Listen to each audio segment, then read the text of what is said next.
But so Monica, what is you're Salish? What is your I ethnicity? I am not Salish. That's the funny thing. My Okay. husband's family is Salish, and his on his mom's side, and his dad is Sioux. Okay. Um, so he's 100% native. My family is very mixed. So my mom is actually like Mexican Indian. Um, Okay. obviously from Mexico. She's also an immigrant. She wasn't a U.S. citizen until I was about 7. Hmm. But she was like married to my dad, and was living here legally, but still like she's very much like I had a very different upbringing than like all of my friends did. And my dad is essentially like a white rancher who Okay. also happened to be a newspaper editor and a journalist. And he's like a tiny fraction of Métis, which is basically Irish and Scottish, and then like a little bit of Cree, Oh, or okay. Chippewa. Okay. So And it's a like really how much is a interesting little mixture. bit? My not enough to be enrolled in anything. Um, Okay. so the way like enrollment works, especially if you're Métis, is the Métis weren't recognized as being a tribe anyway in Montana until like this year. And so if you don't meet what's called blood quantum, you don't qualify for membership of the tribe.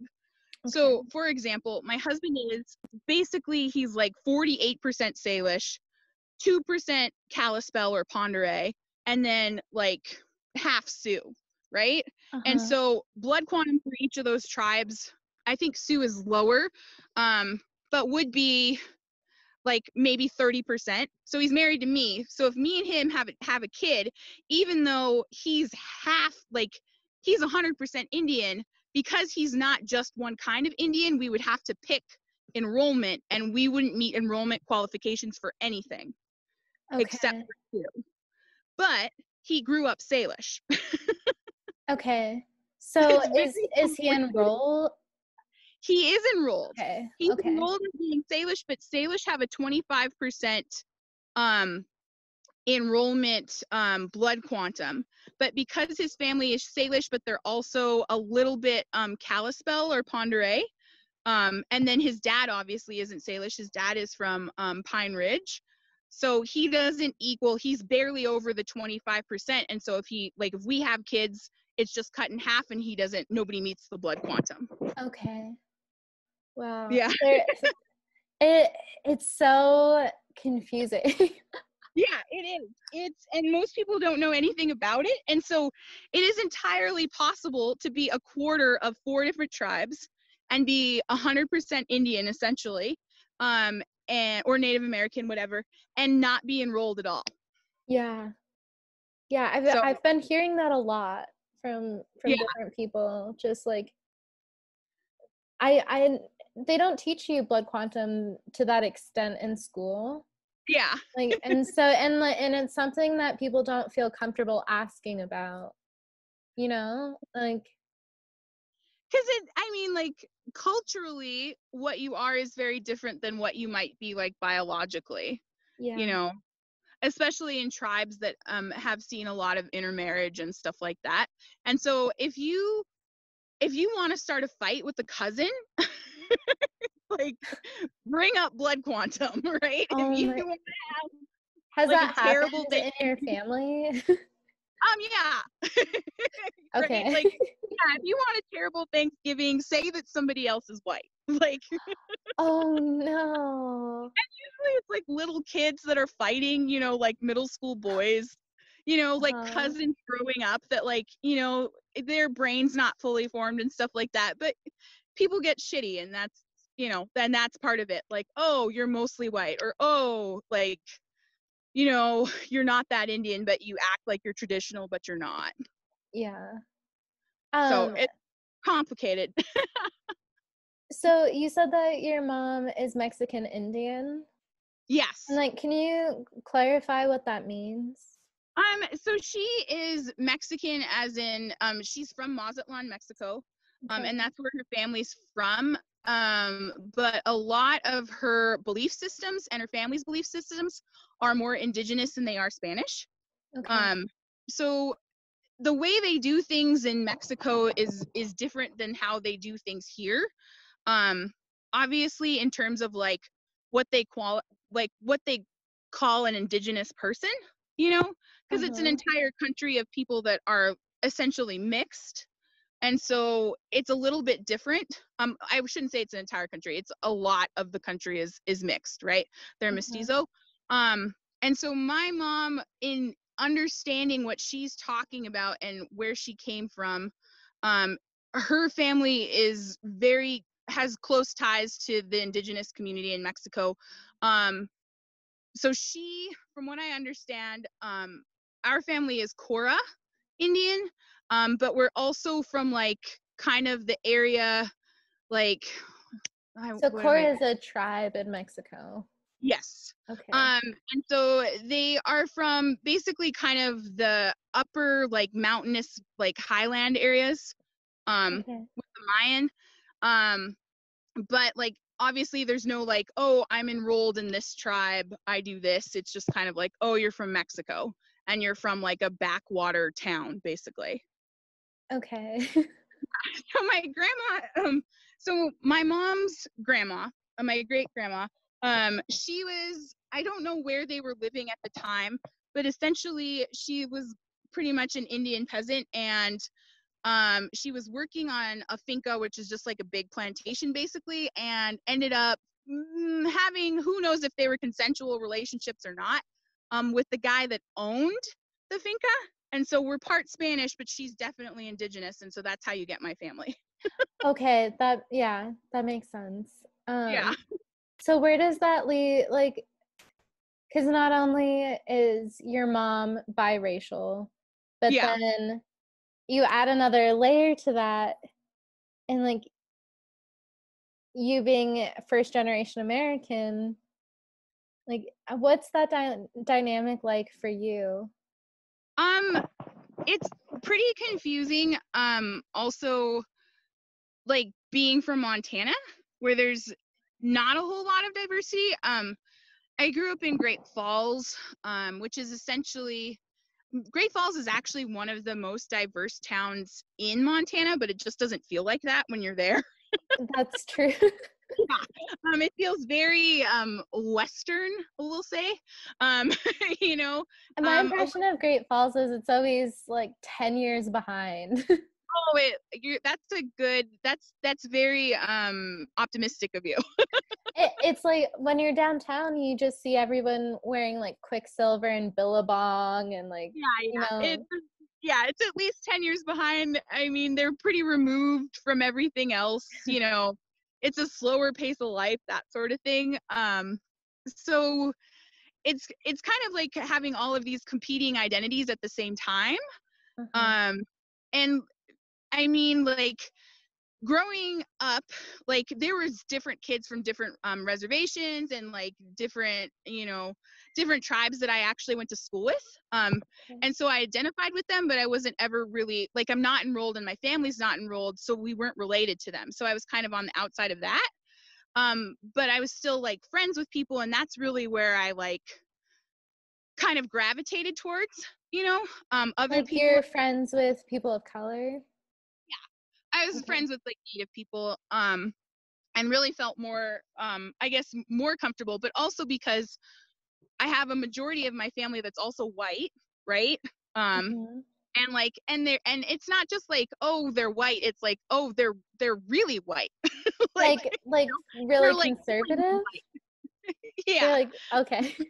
where they've got like some views that are very different than like what was taught in my household, from my dad and the people that I was around all the time, where I was just like, I mean, even now, like I have aunts and uncles that'll post things on Facebook, and I was like, you are out of your mind. you know It's so confusing. Like yeah, I don't understand sometimes, like so my parents are separated, but they had yeah. an arranged marriage, and that's how Oh, my really? mom, yeah, that's how my mom ended up in Montana. Okay. And and then they were married for 10 years and then got divorced when I was 5. Okay. So most of like my upbringing was by my mom. in like my Filipino like community. And Mm-hmm. then so like I wasn't really raised with like how conservative my dad is. Oh yeah. And it just doesn't make any sense. Like, of course they're divorced. Just like how I just don't understand how that dynamic happens when you're just like extremely white conservative, and like how you end up marrying somebody that's a person of color. Yeah. It just seems really conflicting to me. Yeah, I kind of know what you're talking about, because it's like people will post things that are really conservative and like I would say borderline racist, if not just like totally racist. And I'm Yeah. like, what are you doing? Like, you're my actual cousin. You know? Yeah. So Yeah. there's a lot of that, like even in my family. And you have a lot of people in my family that just like agree with like basically everything that I post, and they're all really supportive and stuff like that. Um, Mm-hmm. but there's even that mixture amongst like who I'm around every day, you Yeah. know. Um, and then like with my mom being Mexican, I think I'm the only Mexican person that I knew for all of like for all of school, right? So like Okay. I'm going to school and I'm the only person that like goes home and their parents speak Spanish. Do your parents speak Spanish? My mom did Mm. speak Spanish, and she Okay. still speaks Spanish, obviously. But when I was little, and since I'm the oldest, she was learning English when I was learning how to talk. Yeah. Um, so things got really confusing for me, especially. Okay. Um, and so it's kind of like weird because sometimes I would have to translate for her or explain, even when she was speaking in English. People have a hard time with her accent. And Okay. so I would have to explain, essentially like she said that like we'd go to like Taco Bell or something ridiculous like that. I'd be like, she wants a number 4, and I'm like 6, Oh and like no, that's explaining what my mom has said, even though she said it in English. And I think that's actually something that's pretty typical of like immigrant families, where like it is, yeah. yeah, so you end up being the translator for like stuff that's like, should I be translating you your taxes and your rent? Probably not. I'm in elementary school. Oh, but so But you speak Spanish fluently? no, not at No. all. That's what's Okay. hilarious. So she was learning English when I was learning how to talk, and then because we're the only family like that essentially spoke Spanish that I knew of, she mostly spoke English in the house, but like would like, it's Spanglish, so she's mixing certain Uh-huh. things. Um, so I've never been fluent, I would say. I can understand Okay. what you're talking about most of the time, especially with certain accents if you're speaking in Spanish. But I wouldn't say that I'm getting the whole conversation. Um, Okay. and so as Yeah. like we got older, she started like just like only speaking English more and more, and we just kind of lost it. Okay. That's a similar thing that happened with my family. When I was little, I was fluent in Bisaya. And then as like we got older and we got into grade school, my mom and like the other moms in our community decided that they were going to stop using that with us because they were worried that it would um, get in the way of us learning English, and it would get in the way of us like basically assimilating, and like Oh, fitting in. And they didn't want it to be a hard experience for us. But yeah. I have been upset with that my whole life as I've gotten older, because I have been trying to teach myself Tagalog, and like I can't even find a resource to learn Bisaya on my own. Yeah. And then you're like learning a language basically from scratch again, even though I've like grown up my entire life Yeah. hearing it. But also But it's not like you can like go practice it. And I think, like especially like if you are in Montana, like I would have to search out somebody to speak Spanish to, really? right? Yeah, like I don't Okay. know anybody that just like, I mean, I have some friends that speak Spanish, but like when we're together, we just speak English. Yeah. And I suck at language too, so I'm That's the terrible at thing. Or Spanish. well, that's the thing about like get like you wanting to learn Spanish, but with like most other cultures, they're working on their English and they want to work on their English. So Yeah, that opportunity to try to speak their language isn't usually, like yeah, available.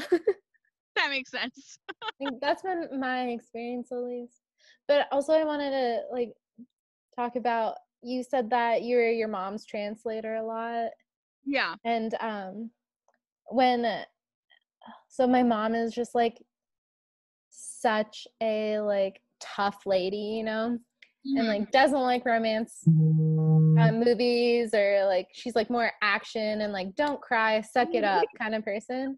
But so I've only seen her cry like 5 times in my entire life. And one time she came home and she was crying because like her coworkers had been playfully making fun of her accent, just Oh like no. more than normal. And she works so hard to like not have an accent. Oh, that's terrible. Like, how does your mom feel about like you guys said you don't know a lot of other Mexicans in Great Falls? Not really. I think that I mean, she's been like living in Great Falls, um, like basically for, I would say, I'm trying to, like, almost 40 years probably. Did you Like, say 40? yeah. So Yeah. she's been in the US for, I think, over 40 years. And so I mean, she does do things like she like definitely tries to seek out people that like speak Spanish so she can talk to them, but I think at this point she's fine speaking English.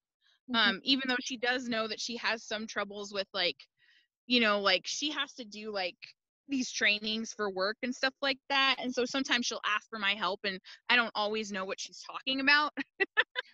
Wait, you what know, do you mean? Is like she'll ask me questions and I'm just like, I don't like, I need to see it to understand what the question is. And Oh, she can't okay. really explain it that well. And so it doesn't usually go that well when she tries to like ask me for help. Are Because you I'm a like, patient person? yeah, I'm terrible. I'm very impatient, especially with her, and it's terrible. Um, but like I try, but I'm also like, can you just like send me like a screenshot or something? Like I don't know what you're asking. Yeah, so yeah, it's kind of funny. So I think she just kind of like is immersed in Great Falls, honestly. But she Okay. still has like these, she's quirky for sure, and she's got these like definite weird quirks that like haven't gone away, that are definitely part of like being like an immigrant person. And so this is a terrible story, but it's also kind of hilarious. um so my mom, when we were growing up, especially when we were little kids, and it was, it was like the 80s and the 90s, we would be like in the car or something, and my mom would be driving and she'd see a police car and she would be like migra, right, which What basically does meant that like, mean? you'll find out. Oh, Right. And so when I was growing up, I thought that meant police, right? And we were all born in the United States. Like my dad's family has been here, like both sides of the family have just been here for hundreds of years, right, like of his family. um like there's no doubt that we're all like legal to be here. But like she would see a police car and sometimes she would even like shove us if we were like weren't like buckled in. And this was a long time ago. Like, like if you were in a pickup truck, you could be in like the truck hull basically, like that uh-huh. sort of thing, or like push us down so you couldn't see us, even if we were like totally fine. So anyway, fast forward to I'm in high school and I'm in Spanish class, right? Because I thought it would be easy, right? Like I spoke Spanish at home. I can totally like pass this class. This is fine. I won't have to study. So I was taking Spanish class, and you have to like identify like different things, and one of them was like police, and so I wrote migra down, and then I get my test back, and it's written as it's wrong, and it's written as see me, and that's the moment that I realized, Oh yeah, no. that police is actually in Spanish it's policia, right? Um, but in what my mom had been saying was migra, and then I was like, what the heck does migra mean? And so I like looked it up or something, or just figured it out, but it's short for immigration. So Oh no. it's a terrible story, but it's also kind of funny. That because was not what I was expecting. we've all grown up in Montana. We're all U.S. citizens.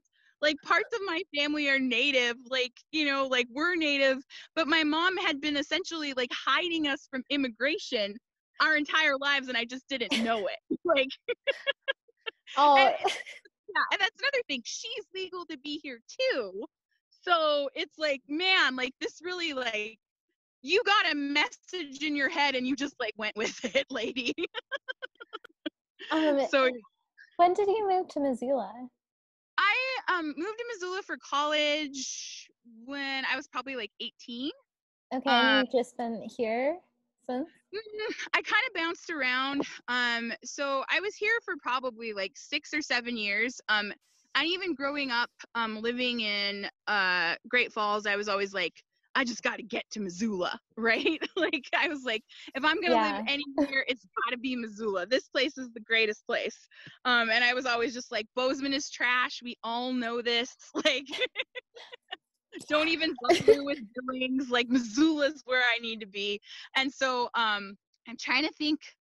I think I came here and went and like stayed here for like 8 or 9 years, and then I actually ended up being a teacher for a while, and I did that for like, what did I you would say about teach? 10 years. So I taught history most of the time, and then for a period of time I taught at Job Corps, and I taught reading, and like basically like GED prep sort of work. Reading and like essay writing is what that was. But I was certified in history and broad field social studies.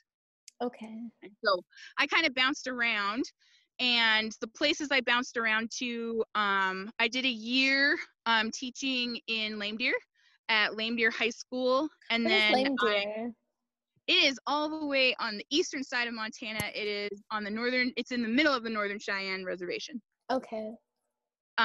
And so we lived there for a year, and then we ended up moving back to Missoula, and I taught for a year at DeSmet, which is a little tiny like K through 8 school. It's its own school district. It's on the end of Missoula by the airport.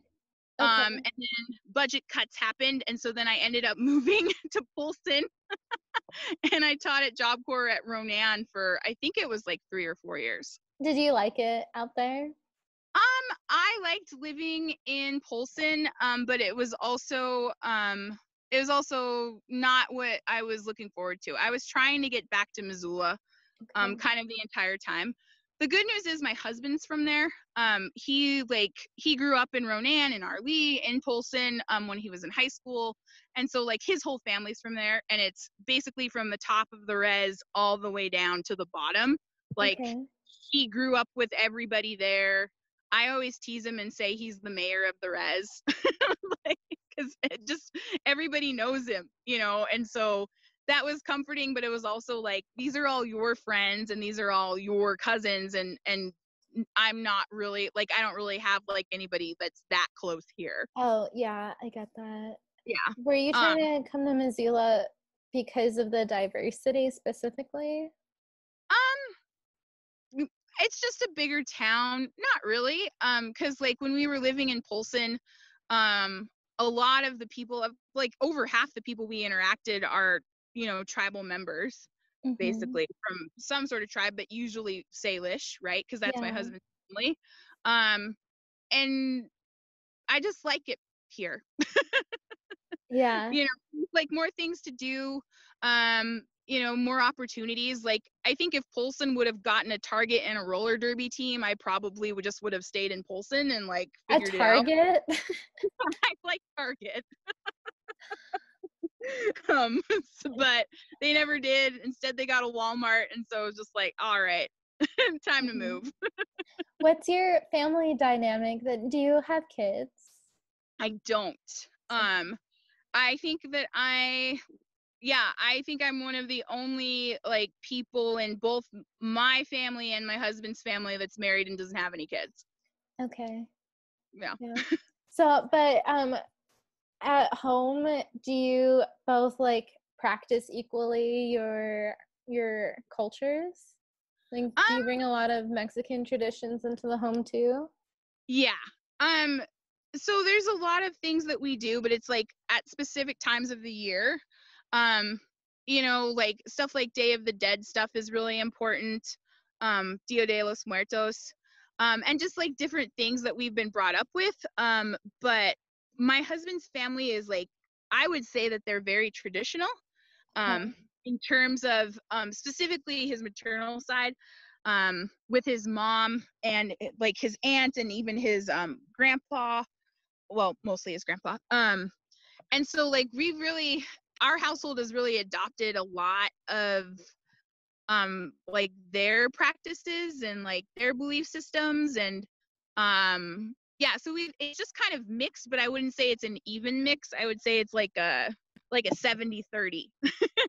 Okay. Where like when we started dating and getting together, I didn't know anybody I hadn't met anybody that was Salish before that I knew of, right? Because in Great Falls, most people are Blackfeet or they're Chippewa Cree, or, you know, sometimes you get like Assiniboine and Sioux. But, you know, kind of like there wasn't anybody that I went to school with or remember being Salish. And so like when we started getting together and he started like explaining to me and I started just kind of getting immersed in like his family and his culture, I really just kind of just like went all in. Yeah, I get that. And like, well, so growing up, then how much of your family dynamic was Mexican or Mexican Indian and then white? So I mean, like my dad comes from a ranching family. And like our family is mixed, so there's a lot of that. Like we'd spend our summers on a ranch. And it's like next to the Crow reservation, but it's definitely not on it at all. And so that was really like, that experience was a lot of kind of like a cultural understanding of we're not white, but like basically the things that we do are very white. Okay. You know, like, I mean, like it's a cattle ranch, so you know. And like, I mean, natives now, like they rodeo, they cattle ranch, and so it's not mutually exclusive at all. Yeah. But you know, but my dad sometimes wasn't around, even though like him and my mom were still married even when I was in high school. And so a lot of the things that we were taught were from my mom. So I think it's like a 50-50 mix, honestly. Okay. I was gonna say, like, how did that affect the way that you see yourself? Like, that you said that you're obviously not white, but then you're doing all these things that are white. It depended. I think my phone's gonna overheat, so I'm trying to cool it off. Let me put it, maybe if I put it, that might be better. I don't know. Okay. Yeah, Also, it's like we can super like hot. just kind of like quickly get through this so that I just have a few more questions for you, and then we can let your phone rest. Okay. Yeah, it's been kind of weird lately. Let me see. There we go. So I think growing up, one of the things that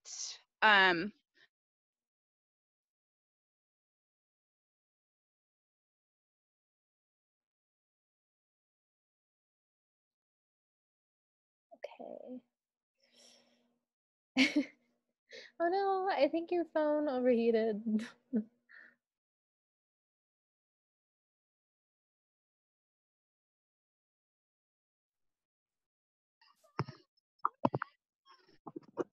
Hey! All right, we're back. Yeah, it was like, oh, that's funny. What? Oh, I'm back in the Clarkwork too. Oh, nice. I'm just sitting in it. Oh, okay, good. We're all overheated here.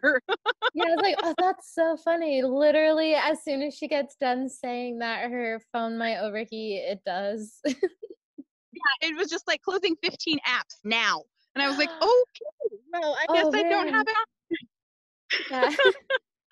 Well, okay. I'm glad that we're back. And Yeah. okay, so I think we were talking about your family dynamic at home, or I can't remember. I think there's a kid that's upset about leaving the water. oh. I think I can't remember what the question was. Could you repeat it? I think we did talk about that, how it's kind of like 50-50, but it was also a little confusing because it's like we had talked about earlier, my family has different segments, and some of those segments don't necessarily like go together. Yeah.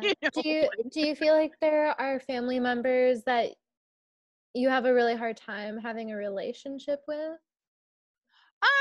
Yeah, I think so. I have a hard time kind of reckoning what I see as people that I've met and then I know and I enjoy their company, and then also how they don't seem to see the humanity of people that are like me, right? Okay. So I have a lot of family that are very Christian and conservative and really kind of focused on all of those things, and my side of the family is not necessarily any of those things. um, Mhm. we've got a lot of different identities, and so like the whole idea of like I had an aunt a while back, and she's like mostly like she's like a cousin, she's like a second aunt, but she posted something, and she'll post stuff like this all the time that's kind of like, what the heck are you talking about, when I see it. And so she'll post memes that are like, press 1 for English, press 2 for Spanish. What, did America move? And I'm like, you're my actual cousin. Oh So my like, gosh.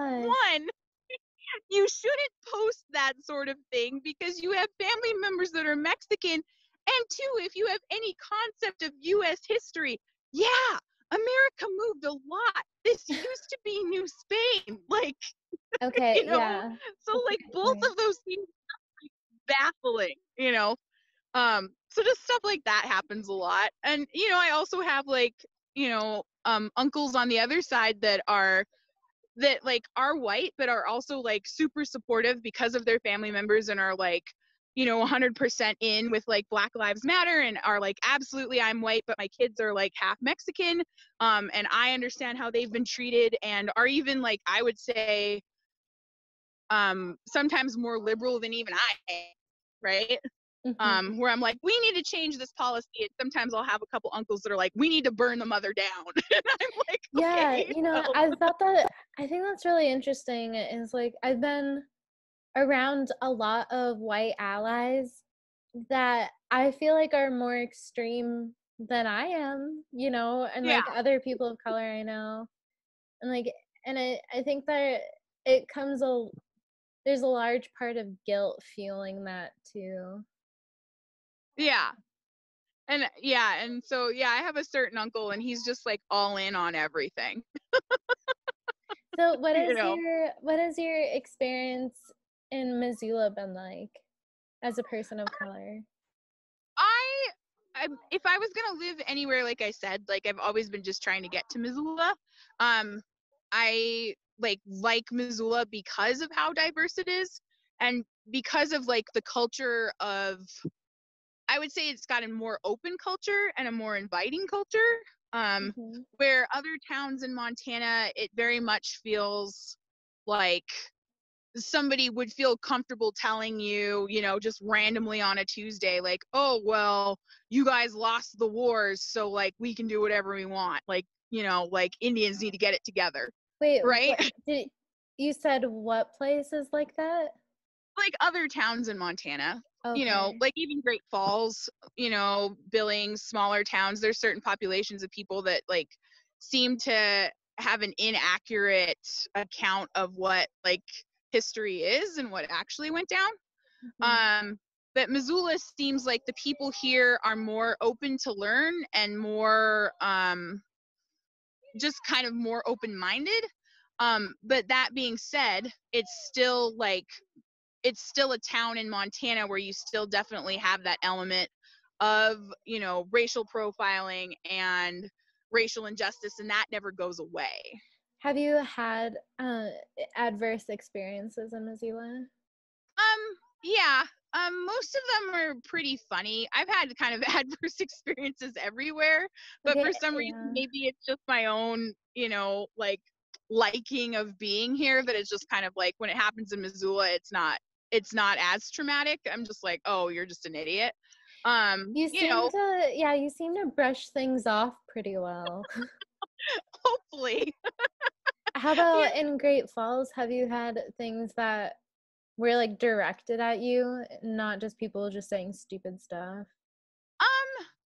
Yeah, definitely. I would, I think that like in Great Falls especially, there's an emphasis on like Lewis and Clark and the whole like journey of discovery, and even that language is like off, because it's like you were discovering things that were already there, like people were already there, like entire cultures were already there. If you didn't really discover it, you just kind of like wandered into it. Yeah. So definitely in Great Falls, I think that it's even more of a shift towards conservatism. But I haven't been there for a really long period of time. And so I don't like to go back there that often. So most of the things that would have happened like in high school, basically, and like when I was growing up. And so there's always that kind of element, like kind of the message that is like people didn't actually know what ethnicity I was a lot of the time, and so they just assumed I was Native. Which is fine by me because it's not exactly the wrong answer, you know. And so like a lot of the times the message that I got was like, oh well, natives are always up to trouble. They're not really going to amount to anything, and they're always just going to be drunks and like be poor, and like they're not as smart as everybody else. Like is kind of the message that I got, especially in like school. And I don't think that it was anybody outright like being like fully racist. My husband has stories from his experience in school, and we're the same age, where people were just like outright racist to him as teachers. When he was growing up. Where did you say he grew up? He grew up, he went to school in Ronan, and then I think it was always Ronan. And then when he was in high school, he ended up going to the all native school to Eagle. And he loved it there. And it was very different experience than the one that he had like going to like it's the public school, in like on the Flathead Reservation. Because people would say things that were just like outright like outrageous, like he would have teachers tell him that he needed to cut his hair because he had braids.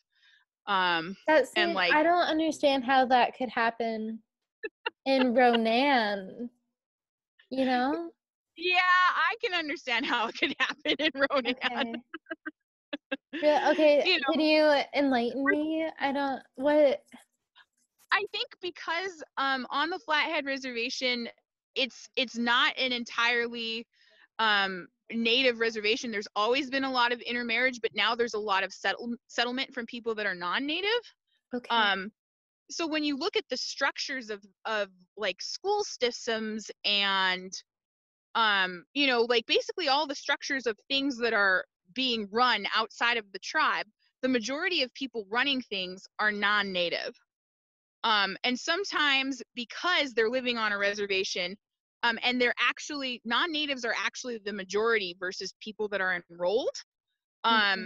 You have kind of almost an adversarial mindset in certain instances. So when he was going to like elementary school and middle school, I think that definitely existed for him then. And he was labeled a troublemaker, but people were also like saying things to him like, calling him the prairie N-word on recess, stuff like that was happening pretty much on the regular. And then he would react and then of course get labeled as like, oh, you're the kid with anger problems, you know, like Yeah, you're that's the one not fair. instead of like, why didn't we intervene when we did this, you know?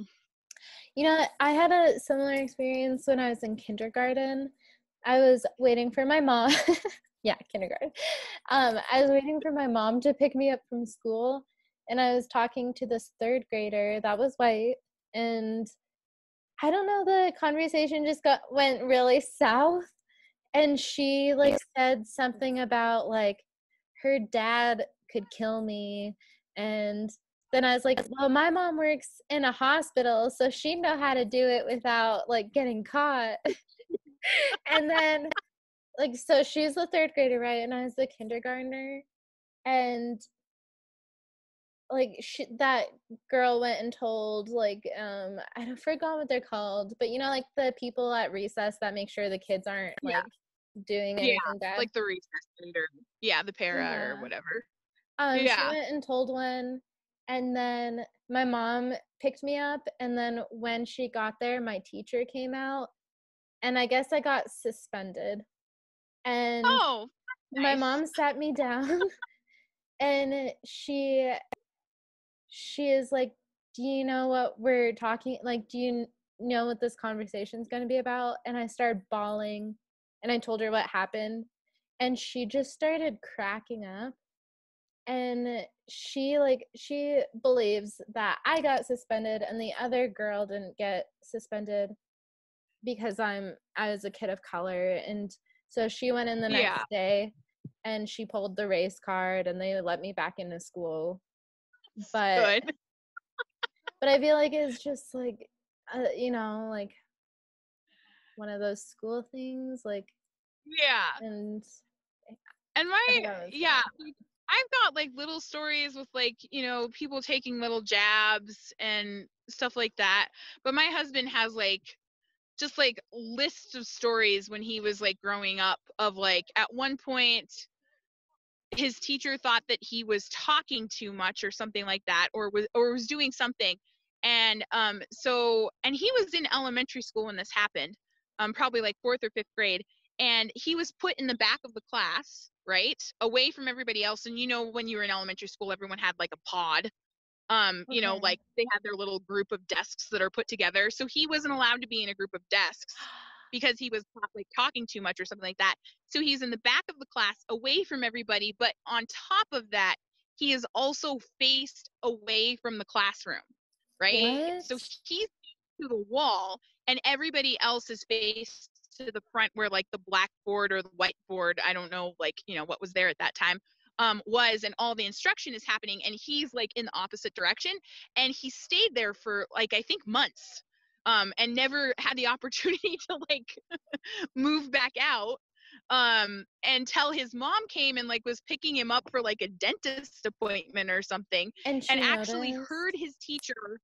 Yes, she came to pick him up and heard his teacher berating him in front of the entire class for something that he was doing, or I don't know how he was dressed or something that's just like not acceptable, right? And then like she took care of business in some inappropriate and some appropriate ways, and then he was allowed back into the class after that, but he also got suspended for something that his mom said.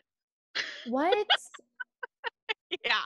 I don't think that like that, how would that work? I don't understand. But you know, like I guess at the time that's what they did, and I don't think he was that worried about it. I think he was actually hoping that he would get removed from the class because he didn't want to like have that teacher just like berating him all the time. But he was sad when he had to go back to school and it was still the same teacher, but also then happy because he got to be like a normal kid. And yeah, I feel like school. So when you and your husband talk, there is like quite a big of difference between the discrimination that you and racism that you experienced. Yeah. I think that since he grew up on the reservation, and I grew up in Great Falls, where, I mean, honestly, the people that I was around and even parts of my family are white. I didn't get it as bad as he did. Okay. For sure. Like, you still get some, you know, like Mhm. almost all the time, but in general, his treatment and my treatment, and I think some of that also might be because I'm female, and my husband, when you see him, he's a big dude, right? Okay. He's like Uh-huh. a very large native man, and so I think that people also react to us different because of our genders. I think that that's true. I think like it's most of the Filipinos that have come to Montana have married men in the military, you know, and like it's more accepted, you know, and I think like we have honestly, I think we have only ever had 2 or 3 Filipino men in the community, or like I don't know if there are some that live in Helena but just like don't know about the community or just don't like aren't a part of it. But Huh. but I do feel like women of color like are more tolerated, you know. Yeah. And that, I think that that's definitely like a factor, you know, because I don't think that people are necessarily like as scared of me as they are like my husband, you know. Uh-huh. Like, if I'm walking down the street at night, they might just be like, okay, you know, not even like really notice. But I think if my husband's walking down the street late at night, people will cross the street. um Really? yeah. You know, and just because like you don't know him, but he's like a large native dude, and so they're just like, okay, yeah, I'm going to the other side now. Does that does that bother him? I think so. You know, like, we don't really necessarily know anybody else's experiences because, you know, we're not anybody else.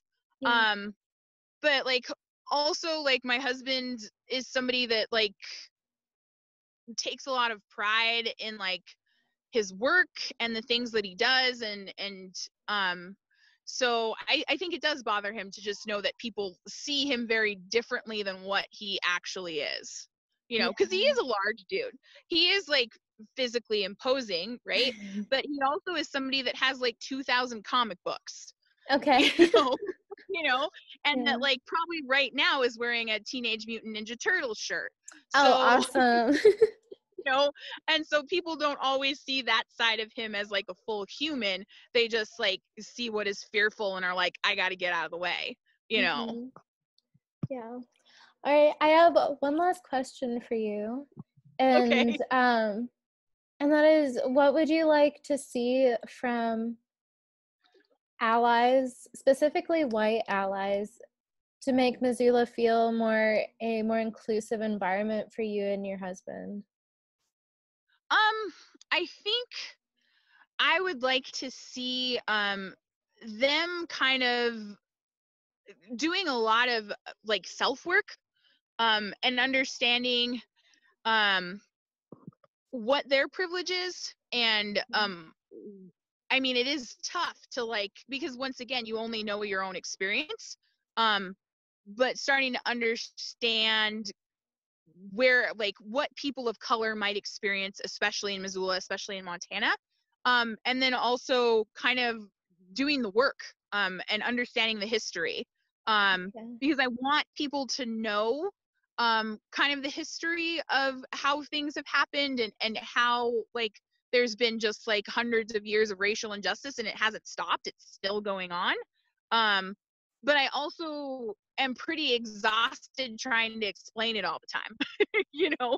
um Yeah. so I think, yeah, so I think a lot of self work of like, how am I benefiting from privilege, like living in Missoula, living in a place where people were forcibly removed, you know. Like the Salish were removed from the Bitterroot across the Higgins Street Bridge, um Okay. and up to the Flathead Reservation, right up to the Jocko. And a lot of people don't really understand that, or they don't know it at all, or they might know it and then just go, oh, they were removed, instead of understanding like all of the different consequences that come from that, both being like political and economical, or economic and social. Mm-hmm. And And I mean, it's not one of my favorite signs, but it's something that's stuck in my head. My husband's grandpa, who is called a Silet in Salish, he always talks about how in Missoula there used to be signs, and they used to be everywhere. They used to be all over Montana, but they said no dogs, no Indians. And this was until like the 50s and 60s. I had kind never heard of that before. You've never heard of that before? No. Yeah, so like things like that, of like how I don't know how to like say it other than what a kick to the junk it must be to like be forcibly removed from somewhere, right? Like escorted by the military out of the area, and then you try to come back to the place that you've called home for generations, and the signs say no dogs, no Indians. Yeah. And understanding the impact that might have on people. And so like, yeah, just people going out of their way to understand what has happened to like people of color, and just BIPOC people in general. Mm-hmm. Well, and yeah, and everyone I've talked to has had a very different experience, and it is worth just like talking to people. I've learned so much from just hearing people's stories, and from like, just like the back and forth engagement. Yeah. Like, I think it's just, honestly, I've only realized how many people of color are in Missoula, just recently, because I Yeah. mean, I feel like it's grown a lot in the last couple of years, but I always wondered like why going to Helena, always like I even like now I hate it, just like, and I think back and I'm like, I think back to my childhood and I'm like, no wonder I hated it so much. Just like, I don't think about my skin color here, like I have the privilege of like just kind of having a normal life here. And Yeah. when I go to Helena, I just feel like people are watching me. I feel like if I touch something, people are looking at me to see if I'm going to steal it, and like just, like class me, and because of my skin color. Yeah. I agree with that statement. I mean, I think if I went to Helena, even though I don't go to Helena that often, I would feel the same way.